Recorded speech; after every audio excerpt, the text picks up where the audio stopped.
आपल्यावर किती मोठा अन्याय हा. बघा थोडं काय नाही, बँकेचं एखादा आंदोलन असलं तर पूर्ण बँका पण संघटना सगळ्यात महत्त्वाची आहे. नंदपूरचे काही मंडळी त्यांना एका माणसाला 8 कोटी रुपये भेट. जालना नांदेड समृद्धी बाधित शेतकरी गेल्या 48 दिवसापासून आंदोलनाला बसलेले आहेत.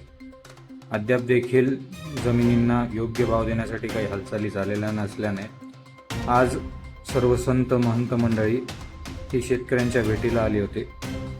त्यावेळी बबन महाराज गोडबोले संबोधित करत होते.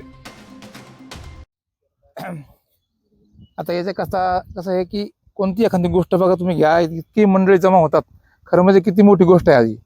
आपल्यावर किती मोठा अन्याय हा.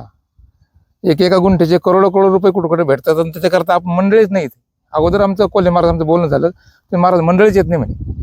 बघा थोडं काय नाही, बँकेचं एखादा आंदोलन असलं तर पूर्ण बँका पण कोणती बी एखादी गोष्ट घ्या तुम्ही, त्याला संघटना सगळ्यात महत्त्वाची आहे. पण इथं मंडळी कमी आहे. महाराजांना रात्री मला सांगितलं, सकाळी सांगते भरपूर मंडळी, पण मंडळीचे आले नाही.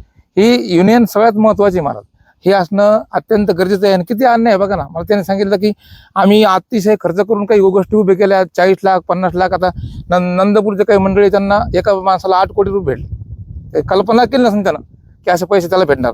आणि त्या अपेक्षानं पण तितकी नको का अपेक्षा आपल्याला, पण कमीत कमी त्या हिशोबानं थोडं तरी काहीतरी आपल्याला थोडे गव्हर्नमेंटनं द्यायला पाहिजे पैसे. पण तो आपल्यावर अन्याय होतो, म्हणून धरणे आंदोलन हे चालू आहे. मला मंडळीने बोलण्याची सुवर्णसंधी. एकच म्हणणं आहे की बा सगळ्यांना संघटित व्हा. अजून दुसऱ्या दिवशी करा आपण बऱ्याच मंडळी सांगू महाराज, आपण बऱ्याच मंडळी सांगू. इथं मंडळीच पाहिजे ना. गव्हर्नमेंटला काय युट्यूबवर दाखवायचं म्हटलं तर त्याला खूप अशी मंडळी आहेत, तेव्हा ती गोष्ट होणार आहे त्याच्याकरता. आणि मला